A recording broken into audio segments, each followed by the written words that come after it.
نحمده ونصلي على رسوله الكريم أما بعد. أعوذ بالله من الشيطان الرجيم. بسم الله الرحمن الرحيم. يسبح لله ما في السماوات وما في الأرض الملك القدوس العزيز الحكيم.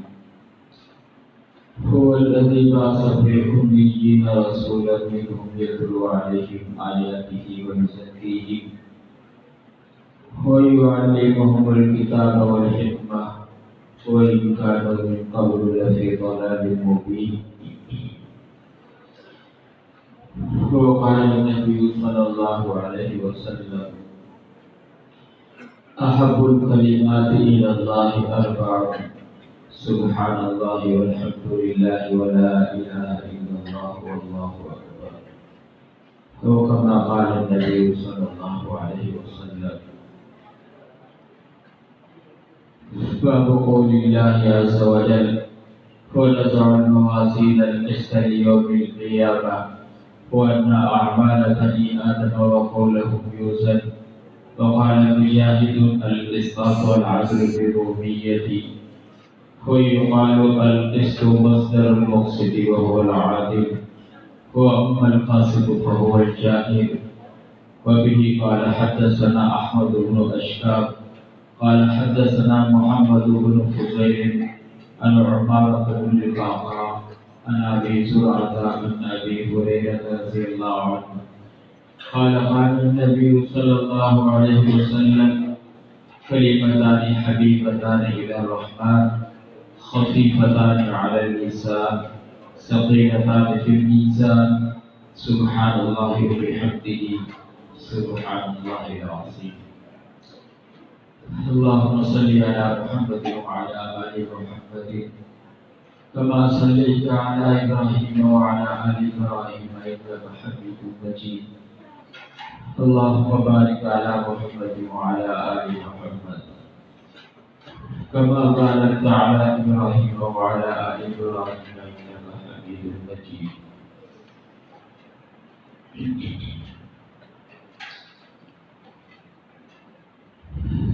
اللہ تعالیٰ کی مہربانی ہے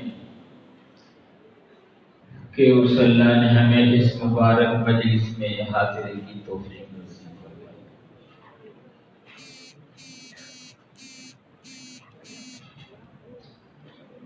یہ سالانہ ختم بخاری کا سلسلہ 7ویں صدی سے جو ہے وہ چل رہا، اور ہر زمانے کے اکابرین نے ختم بخاری کے موقع پر اس طرح کے مجالس کے منعقد کرنے کا اہتمام کیا. 7ویں صدی سے لے کر آج تک یہ سلسلہ جو ہے وہ چل رہا ہے.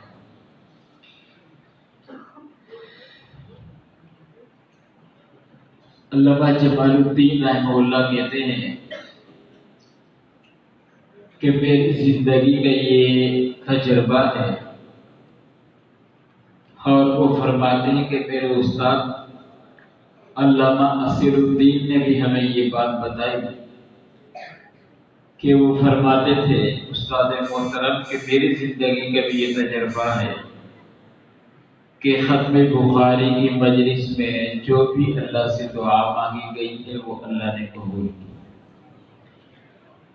تو اللہ نے ہمیں ایسے مجلس میں حاضری کی توفیق نصیب فرمائی ہے.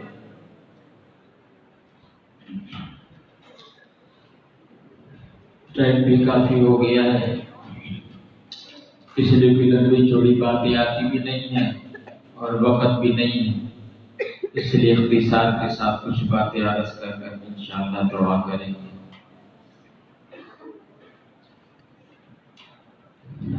جس اللہ تعالیٰ نے ساری کائنات کو بنایا، اس بنانے والے نے اسے بنا کر اعلان کیا: هو الذی سخر لکم ما فی السماوات وما فی الارض، کہ آسمان و زمین کے نام سے جو کچھ بنایا گیا ہے، سخر لکم، یہ سب کا سب اللہ نے ان انسانوں کی خدمت کے لیے بنایا ہے، انسانوں کے نفع اور انسانوں کی ضروریات کے لیے بنایا ہے۔ فی ابن آدم خلقت الاشیاء لاجلک، حدیث قدسی میں اللہ فرماتے ہیں کہ میرے بندے، یہ ساری کائنات کو میں تیرے لیے بنا رہا ہوں۔ اللہ تعالیٰ کو کائنات کی ضرورت نہیں، جب کائنات نہیں تھی وہ اسی طرح عظمتوں کے ساتھ تھا۔ جب کائنات نہیں ہوگی فصعق من فی السماوات ومن فی الارض، جب سب کچھ ٹوٹ جائے گا تو وہ اسی طرح اپنی عظمت اور اپنی بادشاہت کے ساتھ ہوگا۔ لیکن انسانوں کو زندگی گزارنے کے لیے اس دنیا کی ضرورت تھی، اس لیے اللہ نے بنایا اور ہماری خدمت میں اس کائنات کو لگا دیا۔ پھر اللہ تعالیٰ نے انسان کو پیدا کیا، انسان کو بنایا، تو اس کے بنانے پر بھی اللہ نے ایک اعلان کیا، وَمَا خَلَقْتُ الْجِنَّ وَالْإِنسَ إِلَّا لِيَعْبُدُونِ، میرے بندے میں تجھے اپنی معرفت کے لیے پیدا کر رہا ہوں، اپنے تعلق کے لیے پیدا کر رہا ہوں۔ اللہ نے جب انسان کو بنایا تو اس کے لیے اللہ تعالیٰ نے حدیث قدسی میں یہ اعلان فرمایا، وَخَلَقْتُكَ لِعِبَادَتِي فَلَا تَلْعَبْ، میں تجھے انسان اپنی بندگی کے لیے، اپنی معرفت کے لیے پیدا کر رہا ہوں۔ یا ابن آدم خلقت الاشیاء لأجلک وخلقتک لأجلی، ساری کائنات تیری ہے اور تو میرا ہے۔ ما اخلقکم لاستکثر بکم من قلہ ولا لیستأنس بکم من وحشہ ولا لیستعین بکم علی امر قد عجزت به، انما خلقتکم لتعبدونی طویلا واذکرونی کثیرا وسبحونی بکرۃ واصیلا۔ تجھے انسان بنایا ہے، تیری ساری زندگی میری محبت میں گزرے، میرے تعلق میں گزرے۔ خلقتک لعبادتی فلا تلعب، تماشا زندگی کو مت سمجھنا۔ خلقتک لعبادتی، میرے بندے سب تیرے لیے ہے، لیکن تجھے میں اپنے لیے جو ہے وہ بنا رہا ہوں۔ اطلبنی تجدنی، مجھے اس کائنات میں تلاش کر، مجھے اس کائنات میں حاصل کر، مجھے اس کائنات میں آ کر اپنے ساتھ لے لے اور مجھے اس کائنات میں راضی کر لے اور مجھے خوش کر لے۔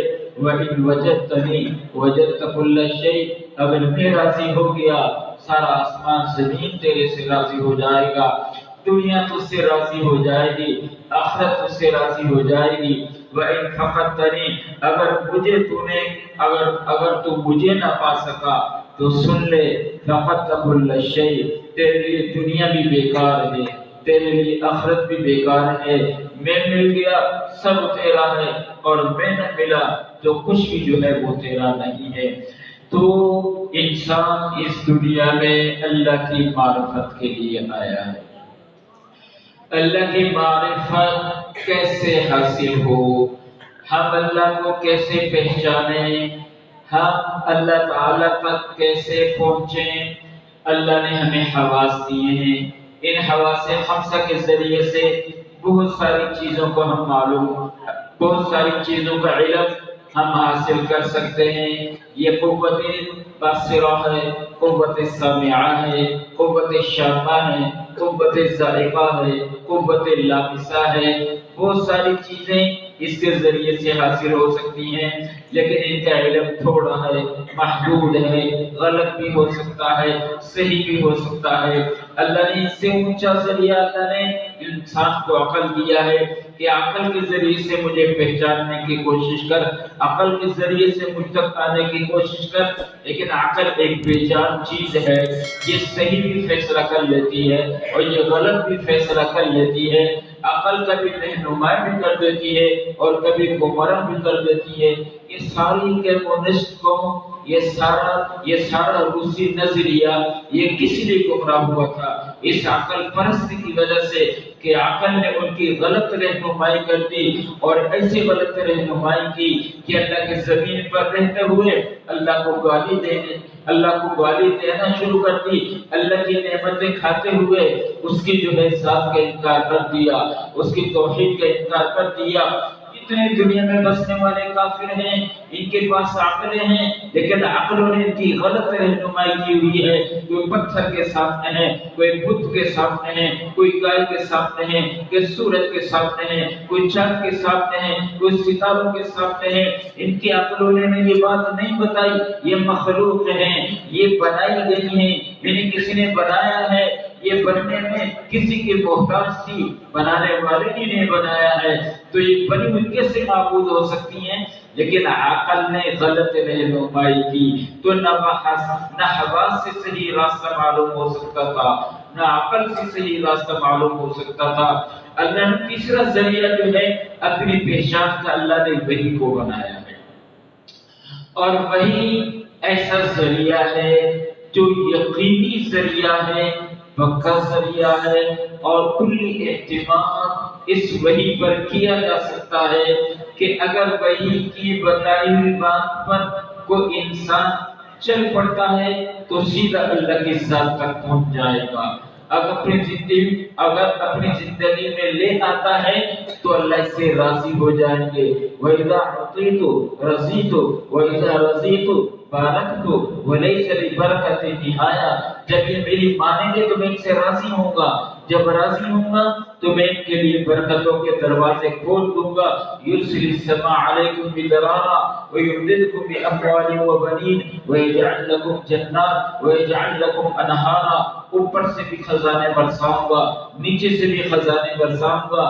فتحنا علیہم فتح قل یا ایھا الذین آمنوا، اے ایمان والو، اگر اللہ اس کے رسول کی بات کو مان کر جو ہے زندگی گزار لو گے، لأکلوا من فوقہم ومن تحت ارجلہم، اوپر کا نظام مسخر ہوگا، نیچے کا نظام تمہارے لیے مسخر ہوگا۔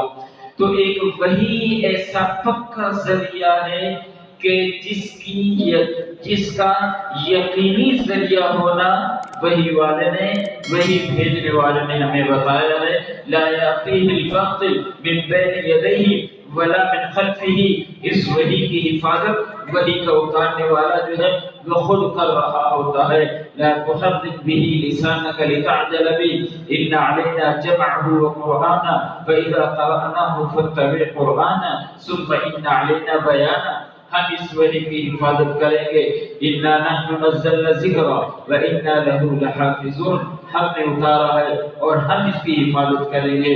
تو وہی ایسا پکا ذریعہ ہے کہ جسے اختیار کر یہ مخلوق و خالق تک پہنچ سکتی ہے، اس کے ذریعے سے مخلوق خالق کو راضی کر سکتی ہے، اس کے ذریعے سے مخلوق خالق کو پہچان سکتی ہے، اس کا تعلق حاصل کر سکتی ہے، اور اس کی معرفت جو ہے وہ حاصل کر سکتی ہے۔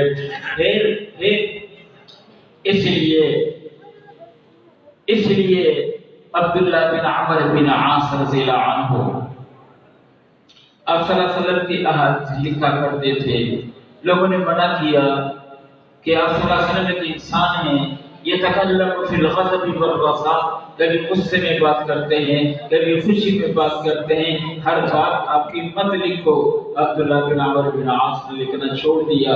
آپ صلی اللہ علیہ وسلم نے پوچھا، عبداللہ تو میری باتیں لکھا کرتے تھے؟ اللہ کے رسول قریش نے منع کر دیا کہ آپ ایک انسان ہیں، کبھی غصے میں بات کرتے ہیں، کبھی خوشی میں بات کرتے ہیں، ہر بات نہ لکھو۔ تو آپ صلی اللہ علیہ وسلم نے فرمایا، یا عبداللہ اکتب، ہے عبداللہ میری ہر بات لکھا کرو۔ والذی بعثنی بالحق، اس ذات کی قسم جس نے مجھے حق کے ساتھ مبعوث کیا ہے، لا یخرج منہ الا الحق، اس منہ سے حق کے علاوہ کوئی بات نہیں نکل سکتی، جو بھی اس منہ سے بات نکلے گی وہ جو ہے وہ حق اور یقینی جو ہے وہ بات ہوگی۔ آپ صلی اللہ علیہ وسلم ایک عورت نے دعوت کی، آپ بکری کا گوشت سامنے آیا، اپنے لقمہ اٹھایا، منہ میں ڈالا، صحابہ نے دیکھا اللہ کے رسول چبا رہے ہیں، لقمہ اندر نہیں جا رہا ہے۔ آپ صلی اللہ علیہ وسلم نے لقمہ باہر نکالا اور پھر ارشاد فرمایا کہ یہ جو بکری کا گوشت ہے معلوم ہوتا ہے قد ذبحت بغیر اذن ولیہا کہ مالک کی اجازت کے بغیر اس بکری کو ذبح کیا گیا ہے، اس زبان نے اس گوشت کو قبول نہیں کیا جو بغیر اجازت کے جو ہے وہ بکری کو ذبح کیا گیا تھا۔ یہ نبوت کی زبان تھی۔ وما ينطق عن الهوى ان هو الا وحی یوحى، اس زبان سے نکلا ہوا ہر جملہ اللہ کی وحی کے مطابق اور ہر عمل اللہ کی وحی کے مطابق ہوتا ہے۔ تو میرے عزیز طلبا، میرے محترم دوستو، یہ وحی ہے جو یقینی جو ہے وہ ذریعہ ہے اللہ تعالیٰ تک پہنچنے کا۔ اس وحی نے ہمیں دو علم دیے ہیں، وحی کے ذریعے سے دو علم جو ہے وہ امت تک پہنچے۔ وحی جو ہے، وحی کی پھر دو قسمیں ہیں، ایک وحی مطلوع ہے جسے قرآن کہا جاتا ہے، دوسرا وحی غیر مطلوع ہے جسے جو ہے وہ حدیث کہا جاتا ہے۔ ایک کتاب اللہ ہے اور دوسرا جو ہے وہ احادیث رسول اللہ ہے۔ یہ وحی نے جو ہے یہ دو علم دیے ہیں، مطلوع ہے اللہ کا قرآن ہے، غیر مطلوع ہے نبی کی حدیث ہے۔ پھر جو ہے ان دو چیزوں سے دو علم امت کو حاصل ہوئے ہیں، ایک علم روایت اور دوسرا علم درایت۔ اس وحی سے یعنی قرآن حدیث سے دو علم جو ہے وہ امت کو ملے ہیں، علم روایت ہے اور علم درایت ہے۔ علم درایت والوں کو جو ہے، جنہوں نے علم درایت کو حاصل کیا انہیں فقہا کہا جاتا ہے، جنہوں نے علم روایت کو حاصل کیا انہیں محدثین کہا جاتا ہے۔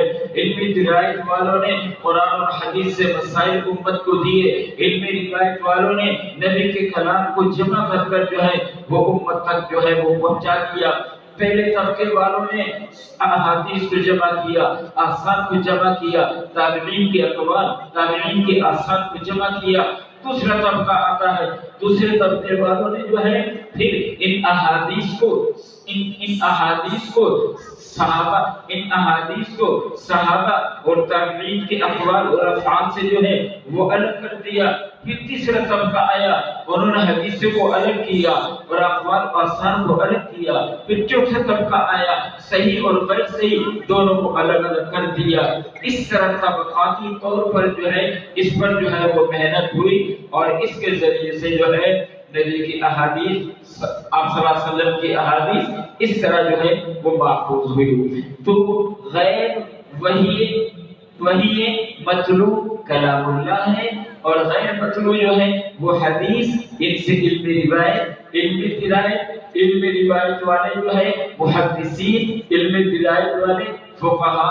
اللہ نے علم درایت کا، اللہ نے بادشاہ، سردار، رئیس، سلطان، اللہ نے علم درایت کے سب کا امام جو ہے وہ اللہ تعالیٰ نے نعمان بن ثابت امام ابو حنیفہ رحمہ اللہ کو جو ہے وہ بنایا، اور محدثین کا سردار اللہ تعالیٰ نے اللہ کی طرف سے یہ سرداری کس کے حصے میں آئی؟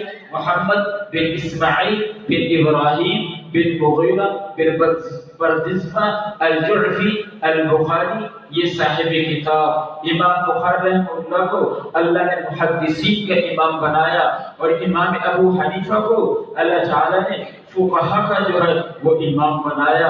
امام ابو حنیفہ بھی اس مقام پر پہنچے اور امام بخاری رحمہ اللہ کو بھی اللہ نے کتنا اونچا درجہ دیا ہے۔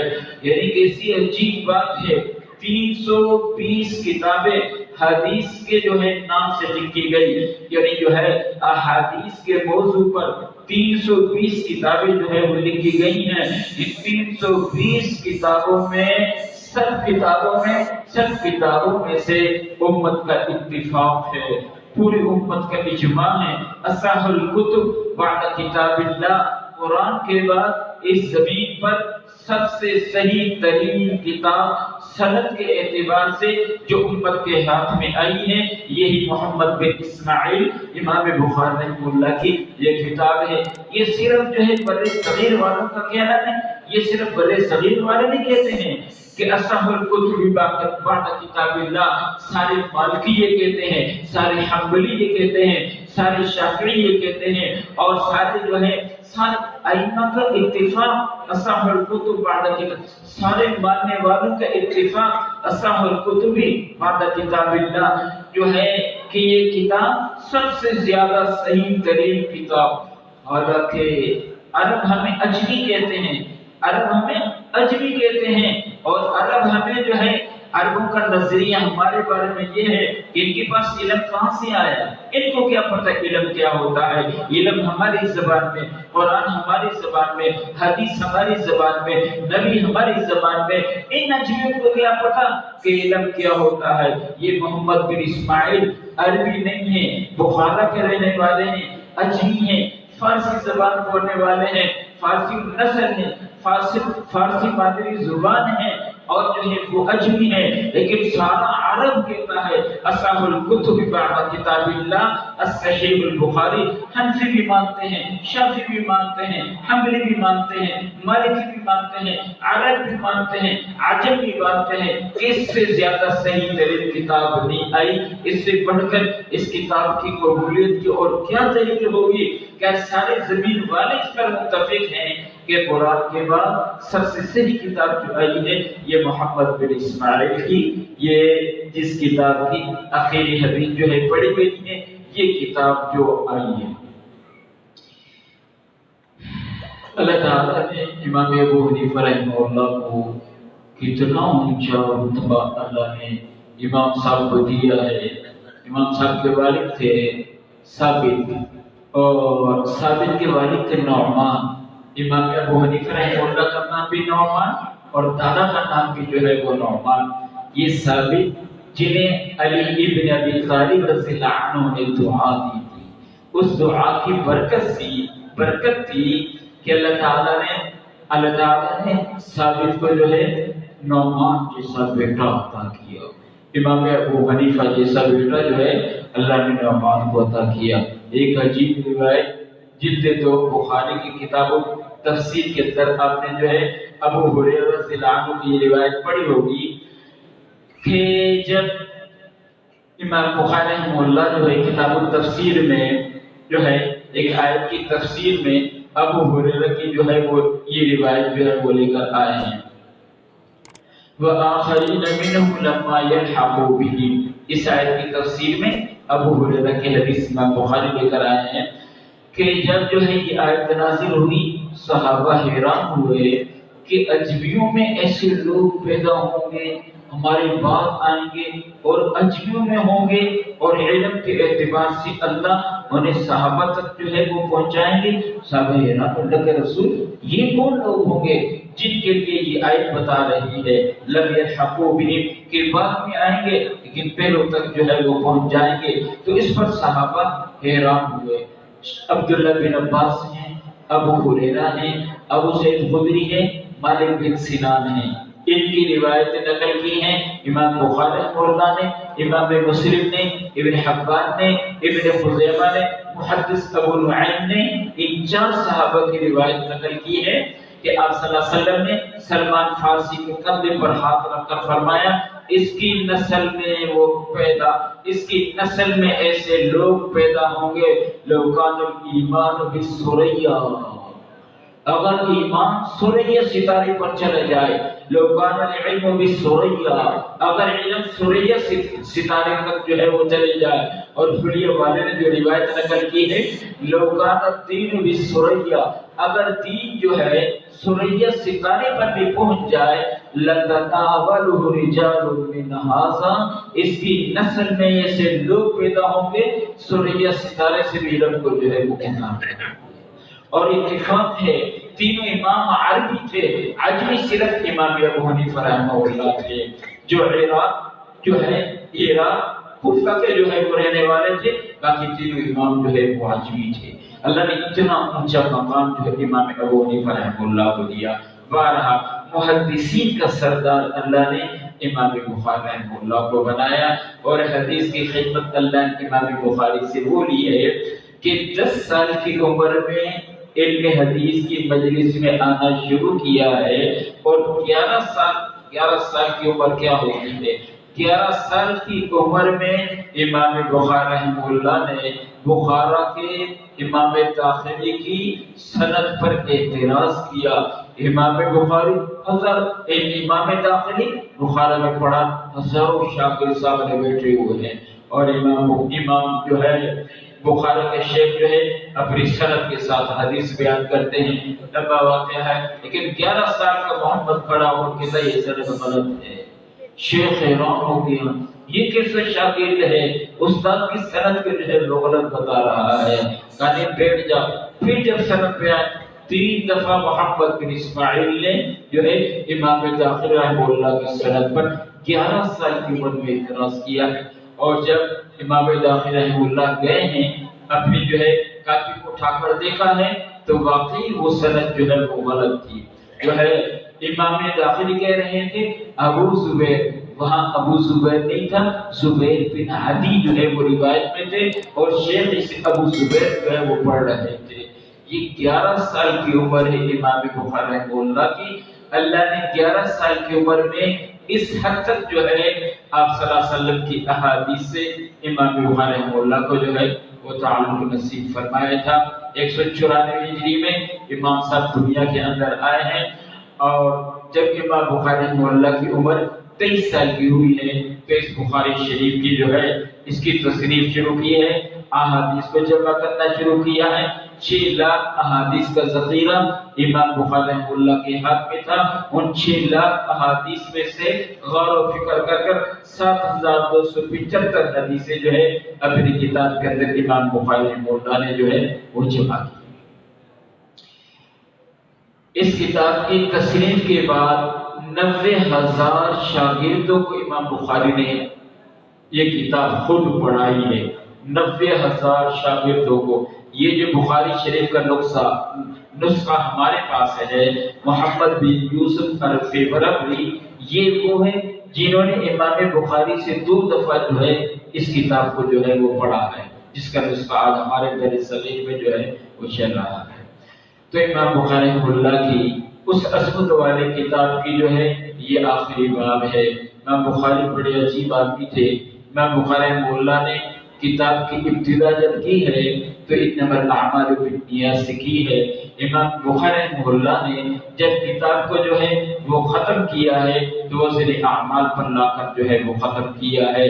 ابتدا جو ہے نیت سے کی ہے اور اختتام جو ہے وزن اعمال سے کیا ہے، اس بات کو بتانے کے لیے کہ عمل کی ایک بدایت ہوتی ہے اور عمل کی ایک غایہ ہوتی ہے۔ عمل کی ابتدا نیت سے ہوتی ہے، اس لیے کتاب کے شروع میں انما الاعمال بالنیات لے کر آئے اور عمل کی انتہا وزن اعمال پر جا کر ہوگی۔ اس لیے کتاب کے انتہا میں امام بخاری جو ہے وزن اعمال والی حدیث کو لے کر آئے، ثقیلتان فی المیزان۔ ان الفاظ کی وجہ سے امام بخاری رحمہ اللہ نے ترجمۃ الباب پاتا ہے، باب قول اللہ عز وجل ونضع الموازین القسط لیوم القیامہ۔ اس لیے کہ جو حدیث ذکر کی جا رہی ہے اس میں ثقیلتان فی المیزان کے لفظ تھے، اس کی مناسبت سے امام بخاری رحمہ اللہ نے ترجمۃ الباب قائم کیا۔ پھر امام بخاری رحمہ اللہ نے جب اپنی کتاب کی جو ہے وہ ابتدا کی ہے تو امام بخاری نے وحی سے جو ہے اپنی کتاب کی ابتدا کی ہے، یعنی علم سے کتاب کی ابتدا کی ہے، اور علم اللہ کو محبوب ہے، اور کتاب کی انتہا جب کی ہے تو اسی چیز پر انتہا کی ہے جو اللہ کو محبوب ہے۔ حبیبتان الی الرحمن، ابتدا بھی اللہ کے محبوب سے کی اور انتہا بھی کتاب کی جو ہے وہ اللہ کے محبوب سے کی جو ہے۔ اور پھر پہلا بخاری نے اپنی کتاب میں جو پہلا شیخ کو ذکر کیا ہے حمیدی کو ذکر کیا ہے، اور آخری شیخ جو ذکر کیا ہے احمد بن اشکال جو ہے وہ ذکر کیا ہے۔ حمیدی اور جو ہے احمد دونوں کا مادہ جو ہے وہ ایک ہی ہے، یعنی ہم ابتدا بھی جو ہے وہ کس سے ہوئی ہے؟ حمد سے ہوئی ہے، اور انتہا بھی کس سے ہوئی ہے؟ حمد سے ہوئی ہے۔ تو پوری کتاب بھی کیا ہوگی؟ محمود ہوگی، جس کی ابتدا بھی حمد سے ہو، جس کی انتہا بھی جو ہے وہ حمد سے ہو۔ امام بخاری رحمہ اللہ جب کتاب کو شروع کیا تو فوراً جو ہے قرآن پاک کی آیت سے شروع کیا، اِنَّا أَوْحَيْنَا إِلَيْكَ كَمَا أُوحِيَ إِلَىٰ نُوحٍ۔ جب کتاب کو مکمل کیا تو کتاب کی ابتدا میں بھی کس کو لے کر آئے ہیں؟ وَنَزَعَ الْمَوَازِينَ الْقِسْطَ لِيَوْمِ الْقِيَامَةِ۔ ابتدا بھی آیت سے کی ہے اور انتہا بھی جو ہے امام بخاری رحمہ اللہ نے جو ہے وہ آیت سے کی ہے۔ کتنی مناسبت سے امام بخاری نے اپنے کتاب کو جو ہے وہ ترتیب دیا ہے۔ انما الاعمال بالنیات سے ابتدا کی ہے اور پھر آخری جو ہے آخری حدیث جو لے کر آئے ہیں کلمتان والی جو ہے وہ حدیث لے کر آئے ہیں۔ اس لیے کہ اللہ کو عمل جو محبوب ہوگا وہ ہوگا جس میں اخلاص بھرا ہوا ہوگا۔ جس عمل میں انما الاعمال بالنیات داخل ہوگی وہ عمل اللہ کے یہاں جو ہے وہ محبوب ہوتا چلا جائے گا۔ اس لیے ابتدا میں نیت کو ذکر کیا اور آخر میں جو ہے محبوبیت کو جو ہے وہ ذکر کیا۔ پھر امام بخاری رحمہ اللہ کی اپنی عادت کے مطابق آیت کو ذکر کیا، پھر آگے حدیث کو ذکر کیا ہے، اس بات کو بتانے کے لیے کہ میرا ترجمۃ الباب قرآن پاک کی آیت سے جو ہے وہ ثابت ہے، اور اس بات کو بتانے کے لیے کہ نبی کی حدیث جو ہے وہ قرآن کی تفسیر کے لیے ہوتی ہے، اس لیے آیت کی تفسیر جو ہے وہ آپ صلی اللہ علیہ وسلم کے جو ہے وہ حدیث سے امام بخاری رحمہ اللہ نے فرمائی۔ اور عام محدثین کے طریقے سے ہٹ کر یہ مفتی ہیں، یہ فلاں ہیں، یہ فلاں ہیں، ہماری نسبتیں جو ہے وہ علم کی طرف ہوگی، اللہ کے واسطے، خدا کے واسطے اس نسبت کا پوری زندگی لاج رکھنا، اس نسبت کی جو ہے پوری زندگی لاج رکھنی ہے۔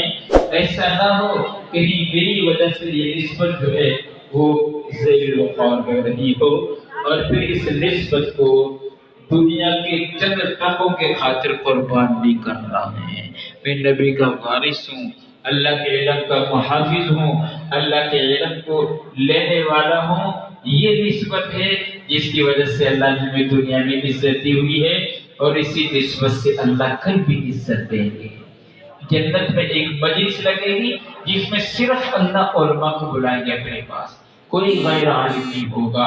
ابن قیم رحمہ اللہ نے اس روایت کو نقل کیا ہے، اللہ جنت میں اپنے پاس صرف علماء کو بلائیں گے، اور پھر اپنا قرآن پاک پڑھ کر اللہ جو ہے علماء کو سنائیں گے، اور پھر قرآن کے الفاظ کے مفہوم کو بھی جو ہے وہ علماء کو بتائیں گے کہ اس میں میں نے کیا کہا ہے، اس میں میں نے کیا کہا ہے، اس میں جو ہے وہ میں نے کیا کہا ہے۔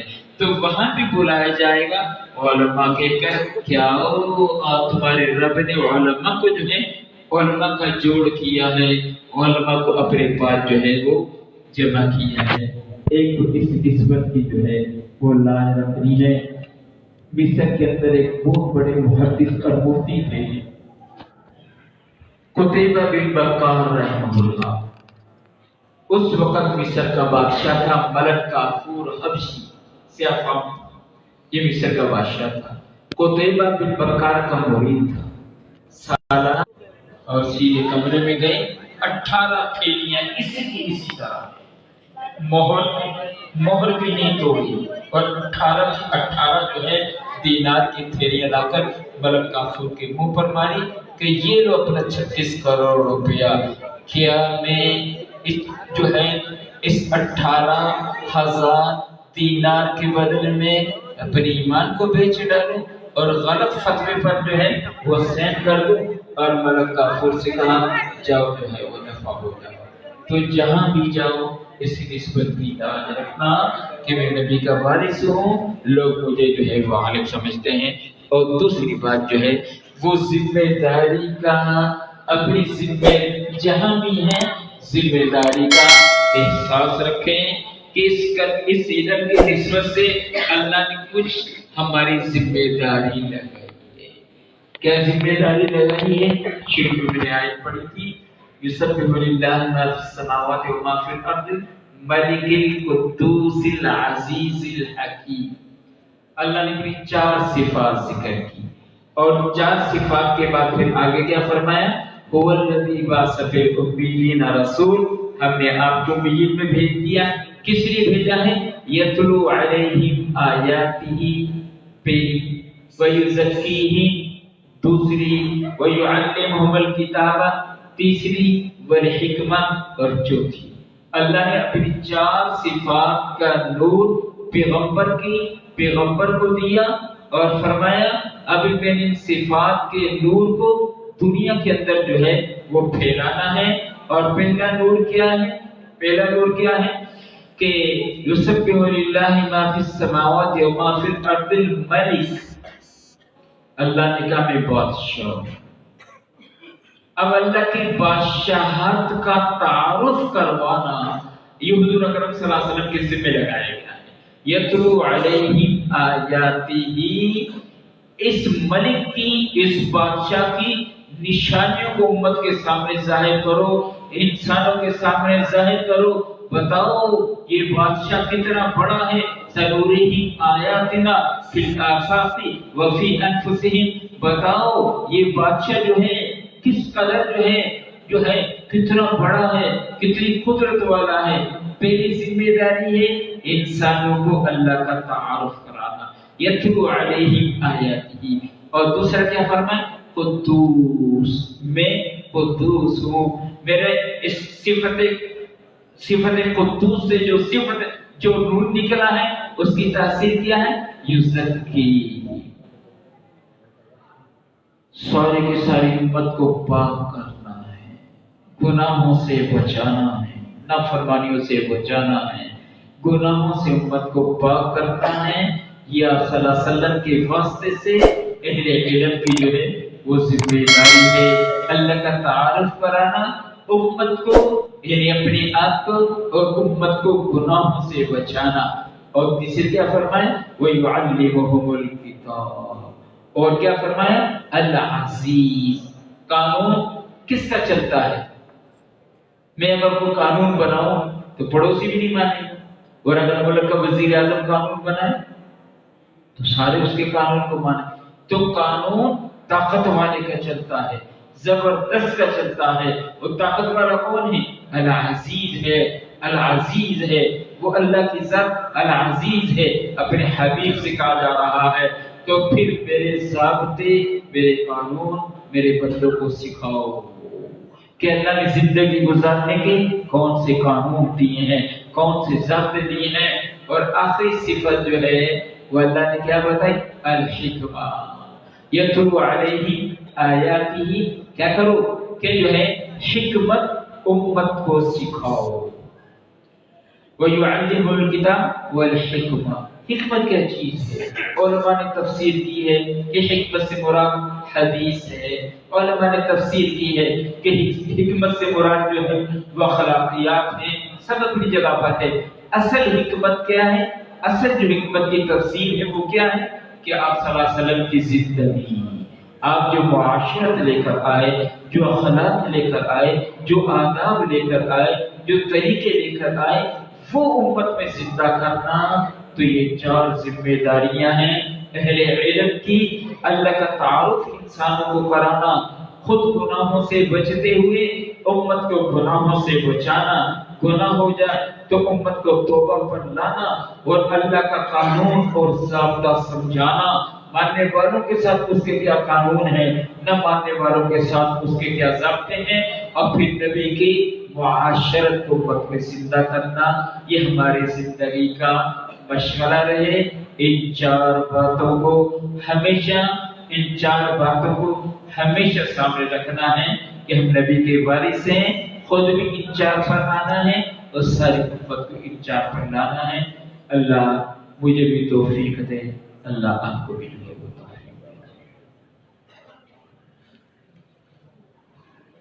انشاءاللہ دستار بندی کے بارے میں شروع ہوتا ہے. جتنے بھی مہمان گرامی آپ تشریف رکھتے ہیں اسٹیج کے اوپر، سب سے گزارش ہے کہ اپنے مبارک ہاتھوں سے فضلائے کرام کو دستار پہنائیں. سب سے پہلے مولوی محمد فرمان ولد حسن دی، ان سے گزارش ہے یہ آگے آ جائیں اور مہمان کے ہاتھوں سے دستار پہنائیں. مولوی محمد سفیر ولد محمد شفیق وہ بھی تشریف لائیں.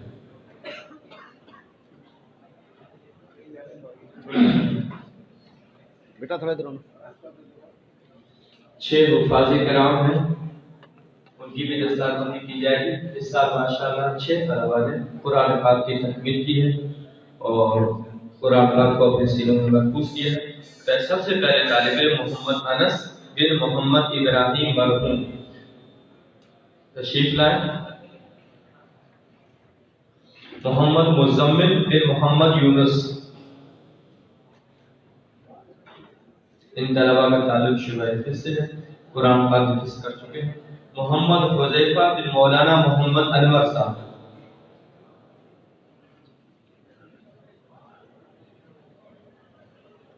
محمد حسین بن محمد لیاقت،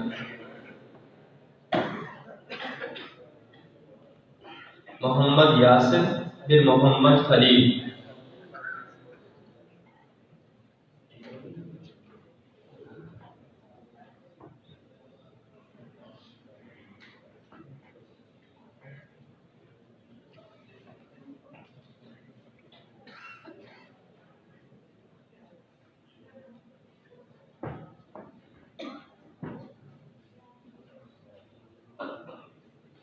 اب انشاءاللہ اختتام پر دعا ہوگی.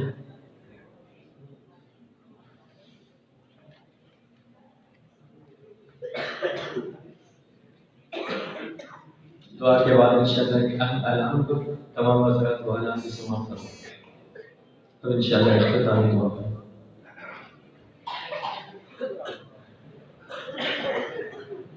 الحمدللہ رب العالمین والمتقین والصلاة والسلام على رسوله محمد وآله وصحبه أجمعين.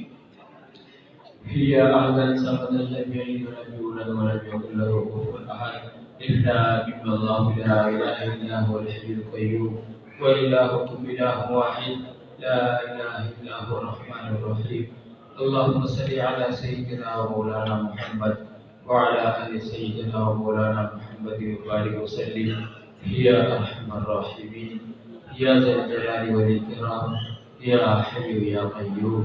ربنا ظلمنا أنفسنا وإن لم تغفر لنا وترحمنا لنكونن من الخاسرين. لا إله إلا أنت سبحانك إني كنت من الظالمين. ربنا آتنا في الدنيا حسنة وفي الآخرة حسنة وقنا عذاب النار. ربنا اغفر لنا ذنوبنا وكفر عنا سيئاتنا وتوفنا مع الأبرار. اللهم إنك عفو كريم تحب العفو فاعف عنا. اللهم إنا نسألك العفو والعافية والمعافاة في الدنيا والآخرة. یا اللہ ہمارے پھر امت کے گناہوں کو معاف فرما، قصوروں کو معاف فرما. مولا تیرے گھر کے اندر بیٹھے ہوئے ہیں، ختم بخاری کی بابرکت مجلس ہے.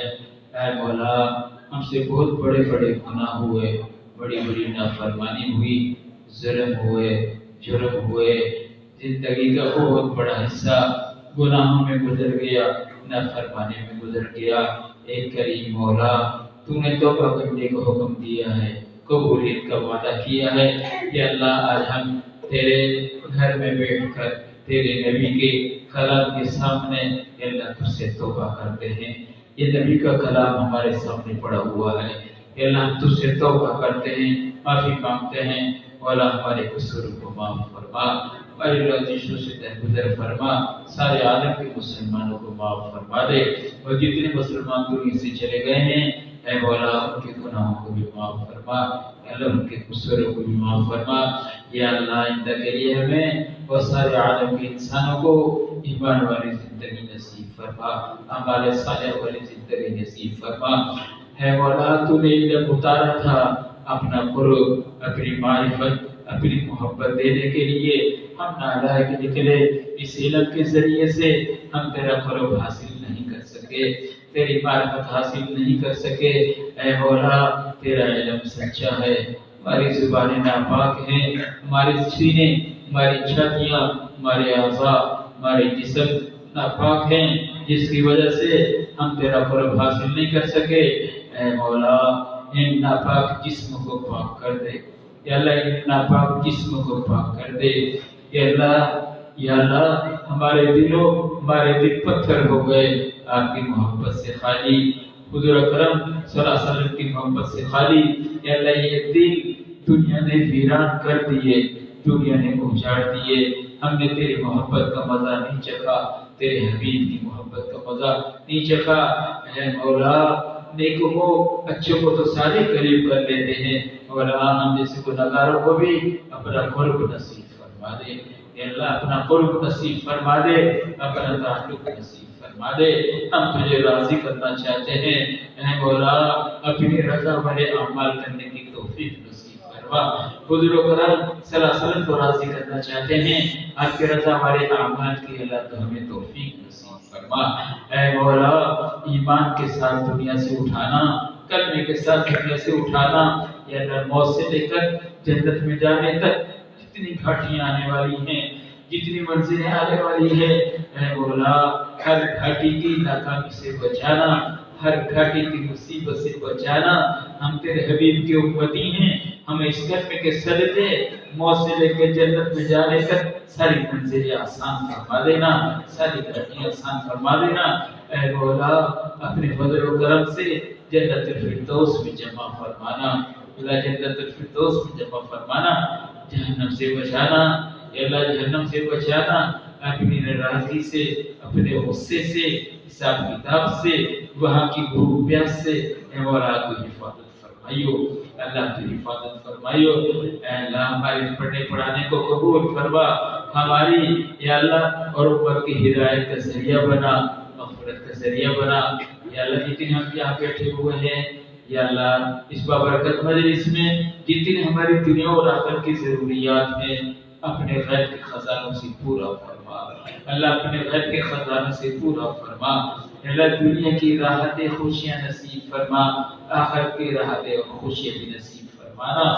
دنیا کی پریشانی مصیبتوں سے بچا، آخرت کی مصیبت پریشانی سے بچانا۔ یا اللہ جتنے مدارس ہیں، مکاتب ہیں، مراکز ہیں، جامعات ہیں، اے مولا تو یا اللہ تو ان کی حفاظت فرما، اے اللہ تو ان کی حفاظت فرما، اہل مدارس کی حفاظت فرما، اے اللہ اہل مدارس کی حفاظت فرما۔ اے مولا مدارس کی ضروریات کو اپنے غیب کے خزانے سے پورا فرما، اہل مدارس کو للہیت نصیب فرما، اخلاص نصیب فرما۔ یا اللہ تو ہمارے ملک کی حفاظت فرما، ہمارے ملک کی حدود کی حفاظت فرما، یہاں کے بسنے والوں کی حفاظت فرما۔ اے مولا کریم سارے عالم کے مسلمانوں کو حضور اکرم صلی اللہ علیہ وسلم کی زندگی کی طرف آنے کی توفیق نصیب فرما۔ اے اللہ اس مدرسے کی جتنی ضروریات ہیں اپنے غیب کے خزانوں سے پورا فرما۔ اس مدرسے کے جو بانی مبانی ہیں، مدرسے کو شروع کرنے والے ہیں، مولا قبروں میں تیرے پاس آ گئے تھے، اے مولا تو بہت غیرت والی ذات ہے، یا اللہ تو غیرت کو پیدا کرنے والا ہے۔ مولا یہ آئے ہیں مہمان، آپ میزبان ہیں، اپنی شان کے مناسب یا اللہ کا اکرام فرمانا، ان کا اعزاز فرمانا، یہ ان کا صدقہ جاریہ اللہ تو انہیں قبول فرما، اور ان کی قبروں کو نور سے منور فرما، اور اس دائرے پہ یا اللہ رات دگنی اور ترقی نصیب فرما، ہر قسم کی آفات شرور سے یا اللہ تو حفاظت فرما۔ ربنا تقبل منا انك انت السميع العليم۔ یا اللہ ہماری طلباء نے ان کا نصاب کی تکمیل ہوئی ہے، اے مولا تو انہیں اپنے دین کے لیے قبول فرما لے، ان میں یا اللہ دینی صلاحیت پیدا فرما، استعداد پیدا فرما، اور موت تک اخلاص کے ساتھ انہیں اپنے دین کی خدمت کے لیے قبول فرما لے۔ اللہ تو اپنے دین کا کام ان سے لے لے، اللہ ہدایت کے پھیلنے کا انہیں ذریعہ بنا دے۔ یا اللہ معاشرے کی برائیوں کو ختم کرنے کا اللہ تیرے سبب اور ذریعے کے طور پر استعمال فرما لے۔ ربنا تقبل منا انك انت السميع العليم وتب علينا انك انت التواب الرحيم، وصلى الله تعالى على خير خلقه محمد وآله وصحبه اجمعين، آمين برحمتك۔